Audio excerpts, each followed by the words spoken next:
This is Comic Picks by the Glick. Hey, I'm your host, Jason Glick. Hey, Jason Glick, what do you have on tap for us today? Hey, I've got like that rare beast, a unicorn, if it will. It's like a new manga series from Dark Horse that they actually managed to finish, technically speaking. So, because I've talked many times before on the blog and on the podcast about how I love Dark Horse manga. It's like I grew up into the genre, the medium. It's like thriving on the stuff they did because their seinen first approach to it, just like really spoke to me. I mean, like we're talking about stuff like like legendary Blade of the Immortal, like Gunsmith Cats, like the reprint of Akira. It's like and all the other weird and violent stuff like, that they published over the years, but the thing is, like the market hasn't been as kind to weird, violent seinen series that you'd hope for, and so Dark Horse hasn't been delivering a lot of like the stuff that I grew up on like with them like over the years. So I mean, not that I don't love like some of the stuff they're doing, like say Mob Psycho 100, which like hey, I'm looking forward to talking about how great that series is going to wrap up um next year in 2025. But like they've kind of had to like focus more on just doing stuff that is like more that has a that has a like some kind of like foot in other media in order to like like deliver like what like a series that they can like actually finish. That's not. I mean, sometimes they like Mob Psycho has like its multiple anime adaptations to back it up, but then you've also got like other stuff like I Am a Hero, which sure it had like a live action adaptation in Japan, but it's like they actually did manage like to deliver a complete version of that in 2-in-1 omnibuy like a couple of years ago, which which I really enjoyed. Now you've got this series, Innocent, which on one hand is a nine volume series about the French that is technically based on the life of executioner Charles Henri Sanson, who was the executioner for the royal family of France before, during, and after the French Revolution. Basically, he was the guy who put to death like some of the very most famous people like in the French Revolution, including Marie Antoinette herself. And when it was announced that Dark Horse was doing this, they were also saying this is going to be done as 3-in-1 omnibuy, which hey, like more power to them for doing this because hey, if they thought that the series they'd be able to complete this 9-volume series, quote, like by publishing it in 3-in-1 volumes, and yay, like I'm behind that, and I definitely like hey, like the idea of like a manga title about like something that is like very non-Japanese as the French Revolution. Like I kind of want to see that, and it's like and it had no and to date it has had no live action adaptations nor an anime adaptation itself. So it's basically Dark Horse is kind of like hoping this sells on the strength of the title itself, which is hey, I want to see them do that. I want to see more titles that like sell on the strength of their like of their name alone, like from the publisher, because Dark Horse does have a good like track record of like publishing these things, just not a good record of completing them. I'm looking in your direction, MPD Psycho, Ghost Talker's Daydream, and still the late like unlamented uncompleted edition of Eden It's an Endless World. So, but fortunately, Dark Horse is like been more like I guess more circumspect in terms of like what they publish, in that they're trying to find ways to publish things that they know they complete, which is why we're getting like these 3-in-1 volumes of of Innocent. And let me tell you something, like hey, you don't publish something that is that you expect to sell like in omnibus edition, because hey, you want to maximize your profit like in each individual volume.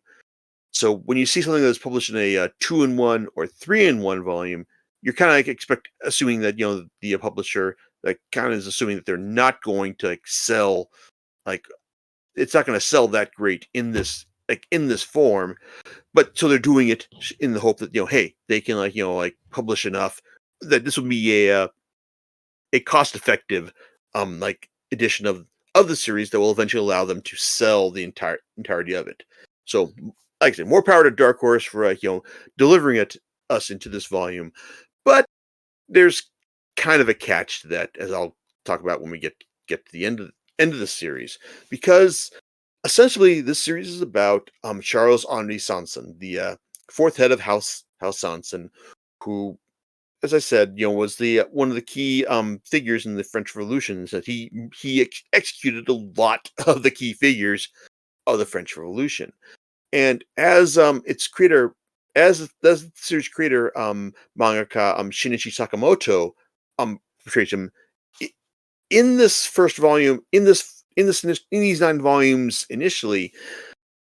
Um, Charles is basically a tortured, sensitive soul who doesn't understand, why, like why he has to be like murder all these people as part of his house. It's like, even though it's like this is what his like his father and his grandmother want from him. Like, he is just I want to see a future where there's no required like executions, and he's just like just like so tortured about this, so sensitive. And Sakamoto draws him in such it's like a pained sense, like sensitive, effeminate way that like he's that that you understand like why he wants to do this. But that's kind of like like the thrust of the series. It's basically Sanson just trying to be like very moral. It's like in the face of like his calling, which is like murdering, executing all these people like at the behest of the like of the French royalty. It's like, and just trying to do that in a way that he believes is like comports with his morality. It kind of like and Sakamoto wants us to believe that he's that Sanson is just like someone who's innocent, someone who is just like above all of the like earthly concerns of execution, like initially someone who like is just like trying to just like show compassion to those he kills, trying to like like make sure that their suffering is dispatched as painlessly as possible, or even just arguing that hey, the like the dictates of my position just don't allow me to to execute this thing, even when he's like arguing this for a lion as part of like a French festival like early on. um Circumstances are really against him there, because he like because society basically just wants him to just murder everything as resplendent and as gory a manner as possible. It's like, and we see this as each of these volumes goes on, as he's just called upon to just like, hey, this is like like a civilization, or a just like a social structure that is just filled with rot, and is just determined to just like find him, like compel him to just like murder things to to their specifications. There is a certain pretentiousness to Sakamoto's ethos here, in that like he wants us to believe that that Sensen is just like above all this. But eventually, like he kind of realizes that hey, that's just not entertaining enough, or it's just like too hard for him to like properly display. So let's just hey, have him just give into it, like at the end, because as the thing is, you're kind of reading the series for its like resplendent artistic productions. I mean, Sakamoto's art is just amazing from start to finish here. He not only you'll start reading this and you just be amazed at the level of detail that he imparts into his version of 1750s and then late 1770s France over the course of the series, and it's just like incredible just to, like, see how he just like manages all the detail and all the action here. It is just amazing just be drawn in by what he's doing here, just from these depiction of like of Charles's angst, and also just like his family members, like it's like just like kind of like various emotional states, like from their condescension to their sarcasm to their it's like really it's like kind of like like evil like mindsets, such as his grandmother, who is just like portrayed as such a one-dimensional caricature, as in terms of just like saying like, hey, Charles, you're going to murder these people for the sake of our household, because that's what you're going to, you have to uphold like our household's like status and all. And it's just ridiculous about how evil and and malicious she is, that you kind of like either have to say like accept it, or just like you're just not going to have any fun with the series at all, because the series, like there is like a lot of melodrama here, like it kind of, and I think that Sakamoto does a good job of selling it through his art, especially when it comes to Charles's little sister, Marie, which, oh boy, if you read my review of the second volume, you'll know that Marie is a lot, because in the first volume, she's kind of presented as someone who is like really, really interested in the family practice of like executing people, to the point where you think that she's just kind of like, like little female Jeffrey Dahmer here. And and on one hand, it's just kind of like, okay, where are you going with this? Because like, this is, as outrageous as this is, it's not something you see ever like portrayed like in comics form in any general, in like in any general way. So that's new. So what does he do here? Well, in Omnibus 2, it's like, well, not only do we get to see like Marie's, like budding nature in terms of like rebelling against the structure, the patriarchal structure that like says that she can't be a like executioner, at least initially, but then not only does she manage to get one over on her grandmother in a very like not very gory way, but just a very outrageous way, but that basically shows you that that Marie is not one to be fucked with. But then it jumps forward into the future 5 years, and now you've got this 11-year-old who is basically acting as an executioner, like to the French government, and one who is also just wants to exact her revenge on the guy who not only who agreed to give her commission as an executioner if he could like just fuck her as he wanted. So she gets her chance to like get revenge, and it's out every bit as outrageously gory as you'd expect.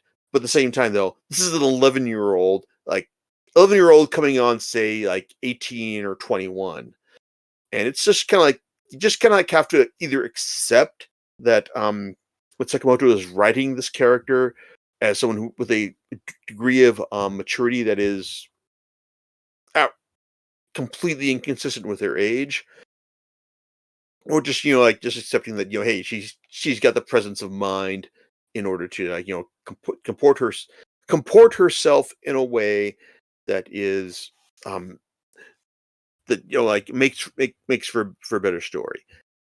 I think that it does, but there's a lot of suspension of disbelief you have to have here, and it also kind of like assumes that Marie is just kind of like she's kind of like meant to be just like a proper antagonist to like Charles, like in the second volume, especially when she gets the gets commissioned to execute someone who attacked her on the bridge, and while Charles like tries to find a way around this, Marie like like is one step ahead of him, and finds a way to just like toy with this guy's heart in order to um allow him to assist her in depicting an execution that should be technically impossible, like the kind of like execution that the story presents as like her just like jumping up, slashing the guy's head, and then him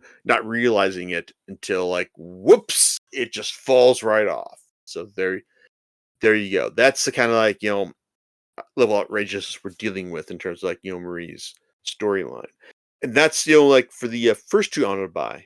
For the third omnibuy, uh Sakamoto does like find a way to he tries to recenter the story on Charles initially, as he's invited to a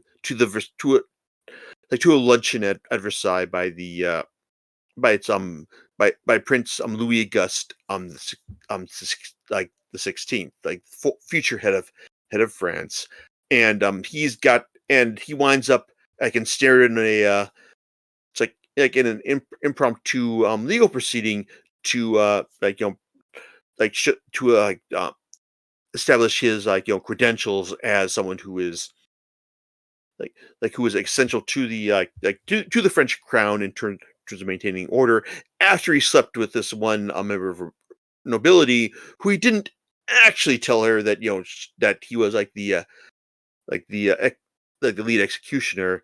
But she thoroughly enjoyed herself, as we see in in the manga. But when she found out that, oh my god, I slept with the executioner, well, I've got to preserve my honor here. So there you go. So that's there's a lot. Like the first part of the third omnibuy is like concerned with that, and on one hand, it does kind of deliver on the same kinds of like arguments that hey, that Charles is like like trying to present himself as above all this, or at least as part of the a legitimate part of the French aristocracy. But as the volume goes on, well, that stuff kind of falls by the wayside. Charles like becomes much more convinced with the fact that he is basically like the like the divine sword of French justice. That it's like his the fact that he is like wield the it's the punishments that he administers that is like the real authority like of the French government, and that's what gives him his power. And by finding ways to like administer administer death or executions in a more efficient manner, it's like that's what gives him his power. It's like, so we're getting much more away from like his vision of like, oh, I am like innocent and above all this. And also we get to see like him trying to bring Marie more in line with the with the more French patriarchal structure, basically like with Marie like being wielding her power as like as a another executioner to like subordinate to the French crown. It's like Charles, as he realizes that she is like no, this is no longer something she can do. Like, I have to bring her in line with like the family. And so so like one of the centerpieces of this omnibuy is a duel between him and Marie, in order for her to like submit herself like to this marriage that he's arranged with another burly executioner. It's like, on one hand, the duel does not go well for Marie, but the thing is, though, it's like she's like she's much more clever than her brother. And the latter half of the volume is all about her finding a way like around around like what hit around his his conditions, while also like subtly romancing Marie Antoinette herself, someone who is like who is just like she makes her her proper debut in this volume, as someone who is just a puppet of the Austrian throne, like who's only marrying to Louis Auguste in order to like strengthen like the Austrian French French relations. But when Louis Auguste just is like determined that I will like the French royal line will end with me, so I'm not going to sleep with you. Well, there there's all sorts of bad drama that like erupts there. But hey, um, Marie Marie is also there to like uh, comfort Marie. Sorry, Marie Sanson is there to comfort Marie Antoinette. It's like in her hour of angst and drama. It's like so I mean, like, there's all sorts of like angst and drama, and it's rendered so beautifully here. Just with level of detail that is like that. Just you're reading this and you think, man, this looks really good. I mean, some of the stuff is really ridiculous, but I'm still really like involved in like just like seeing what kind of like tortured visual metaphor Shinichi Sakamoto is going to deliver here, and deliver he does every single time.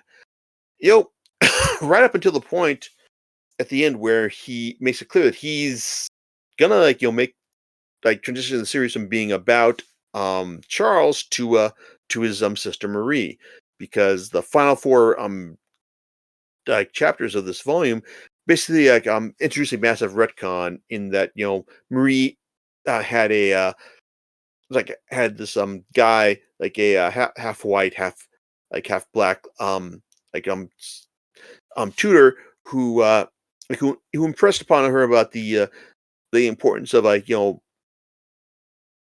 like of education to the children. It's like no matter how like how no matter their social status, that he believed that France's future could be improved upon by just like giving education to children of any status. Well, that kind of like thinking is dangerous, and and he was murdered by some by some shit nobles as well. And well, Marie is now out for blood, like at the end of this and in the volume, into the omnibus. And you're thinking, wait a second, Jason. It's like that doesn't sound like a proper end to this series. And no, and sorry, yes, you're right. It is not a proper end to this series, because after these 9 volumes of Innocent, publishes three in one volumes here.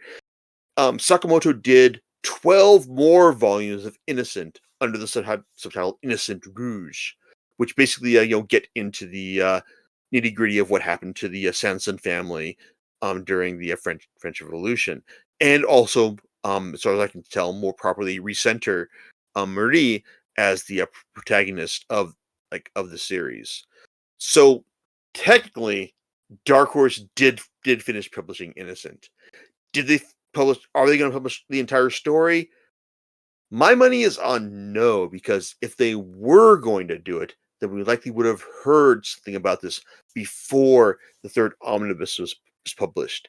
And also, as Dark Horse has already announced its solicitations for March, which also includes like advanced solicitations for May, if they were going to keep the 6-month publication schedule for volumes of Innocent, then we would have likely seen like the first volume of Innocent Rouge published in this round of solicitations. Now, it's entirely possible that Dark Horse could announce that they're doing Innocent Rouge at a later date, but I am thinking that is not going to be the case, simply because I would like to be wrong. Um, maybe they will, and they just haven't announced the haven't gotten all the contracts done yet. But at the same time, though, it's worth noting that last year, um, in the Eisners, Sakamoto's follow-up series #DRCL, his reinterpretation of the Dracula mythos, was the one that got the Eisner nomination over Dark Horse's um, production of Innocent. So my guess is that Innocent, like for all its merits, has not had the impact that Dark Horse has hoped for, and that they can at least claim that hey, we published all of Innocent, so there you go. But as far as like the entire story is concerned, then well, you're gonna have to like find out how it's going to end on your own, which is certainly possible because as I've seen, um, Innocent Rouge has been completely scanlated if you know where to look. In fact, I read the first volume while preparing for this podcast, and I think that it does a good job of recentering Marie like as the protagonist for this for the series, while also leaning into Charles's like new no nonsense it's like I am like the instrument of a French justice here mindset in a way that I think works better than it did in this it's like in the series that we just saw. So like, is Innocent worth reading on its own? Yeah, I think it is, and I think it's in terms of, series that I've read and like that I in the hopes from series that I've read from Dark Horse in hopes that they continue to publish weird, outrageously violent, interesting seinen series. I think that that Innocent is definitely something that's worth adding to your library, even if it has basically a non-ending at the end of volume 3 on Omnibus 3. And like, hey, would I read Innocent Rouge if Dark Horse published it? Absolutely. In fact, I've got several podcasts lined up in as far as going forward from here. I think that you may be able to just expect to read my thoughts hear my thoughts on Innocent Rouge at some point in 2025, if not before the expected Buried Treasures of Manga podcast ahead of Fanime, but maybe at some point here as well, because yeah, it's like innocent maybe kind of pretentious and self-important, but it's different, it's weird, it's gory, and it is gorgeous in a way that um few manga or comics period are these days. I mean, yeah, it's like such like Sakamoto's current series, the hashtag DRCL, may be interesting, but like I said, it's got as mentioned before, it's got some weird. It's got even more weird preoccupations with child sexuality than this one does, and it's also just basically kind of arguably the most handsomely staged episode of Scooby Doo that you'll ever see in your life. Innocent, it may not hit everything it's trying to do, but it's certainly entertaining. It's and interesting, and I'm glad I bought these 3 volumes, and I'm looking forward to reading more of the story. It's even if Dark Horse isn't committed to doing any more of it, which I understand, but guys, come on. But there you go. So hopefully they'll get around to doing more of this. They just haven't announced it yet, but I don't think they will, and I certainly hope I'm wrong about that in the future. So Well, we'll just have to see, won't we now? we sure will. Yeah. All right. Do you know what you're going to talk about next time? Oh, we're going back to more conventional, safe titles. It's in this intro podcast. No weird talk about 11-year-olds who just murder stuff for the French government. No, we're just talking about Star Wars, specifically Charles Soule's latest run on the series, and how that's turned out after 9 volumes. We'll catch you next time on Comic Picks by the Glick. Laters, everyone.